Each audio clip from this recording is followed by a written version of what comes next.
আমাদের বাড়ির বাচ্চাদের মিড ডে মিলে খাবারের চাল চুরি করে নিল নেতা জ্যোতিপ্রিয় মল্লিক, আর তার জন্য তো ধরতে গেছিল শাহজাহানকে, তার জন্য তো ইডিকে পেটালো, কেঁচো খুঁড়তে গেল, কেউটে বেরিয়ে গেল। জমির চরিত্র পাল্টে যাচ্ছে, শুধু সন্দেশখালিতে, নদিয়াতে পাল্টাচ্ছে না? এখানে যে নদীটা আছে, যে নদীটাকে মুজিয়ে দিচ্ছে, সেই নদীটার পাড়ে বিল্ডিং বানিয়ে দিচ্ছে না? যারা নদীটাকে বাঁচানোর জন্য লড়াই করছে তাদের লড়াইয়ের পথটাকে আরো বেশি কষ্টকর করে দিচ্ছে না?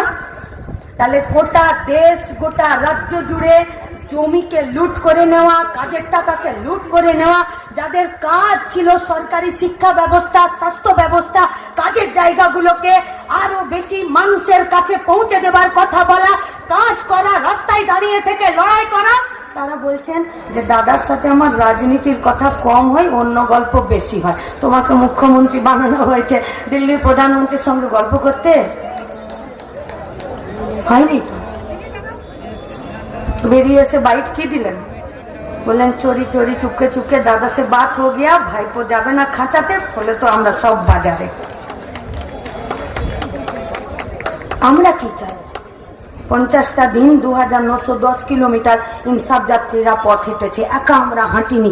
এ রাজ্যের অন্তত পক্ষে স্থায়ী পদযাত্রী 700 জন হেঁটেছে, ওই পিছন থেকে দাঁড়িয়ে এখান পর্যন্ত আছে কমরেডরা, যারা প্রতিটা দিন রাস্তায় থেকে মানুষের কাজের জন্য, খাবারের জন্য, মাথায় ছাদের জন্য, স্বাস্থ্যের জন্য, চিকিৎসার জন্য লড়ে গেছে।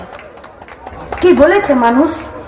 মানুষ বলেছে কাজ চাই, মানুষ বলেছে কাজের জায়গা চাই, মানুষ বলেছে পেটের ভাত চাই, মানুষ বলেছে মাথা উঁচু করে বেঁচে থাকতে চায়, তার জন্য আইনের শাসন চাই।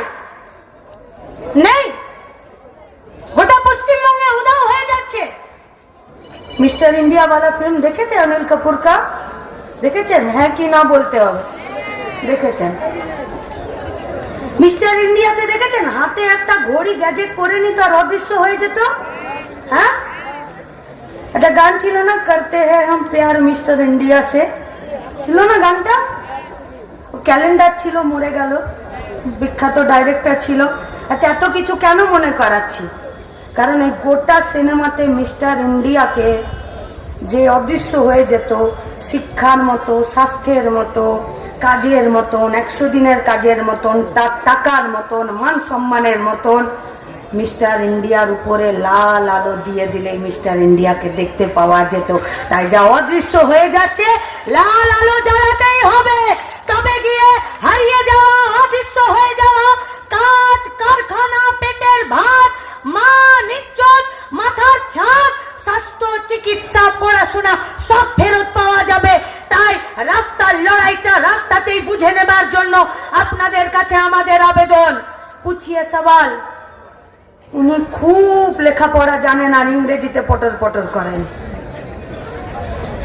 খুব লেখাপড়া জানেন, পার্সোনালিটি হিসাবে অনেককে উনি অ্যাট্রাক্ট করতে পারেন। এরপর তো লোকসভা ভোটে আসবে বাড়ি বাড়ি ভোট চাইতে। আম্বানি হোক আর হীরানন্দানি হোক, সবই একচেটিয়া পুঁজি, আর লুট ছাড়া ওদের আর কোনো কাজ নেই। কেউ আম্বানির কোলে দোল খায় আর কেউ হীরানন্দানির কোলে দোল খায়, সব এক। পুছিয়ে সওয়াল। বামপন্থীরা, বামফ্রন্টরা, লাল ঝান্ডারা, মহিলা সমিতি, বাম মহিলা সংগঠনরা, তারা লড়াই করেছে রাস্তায়।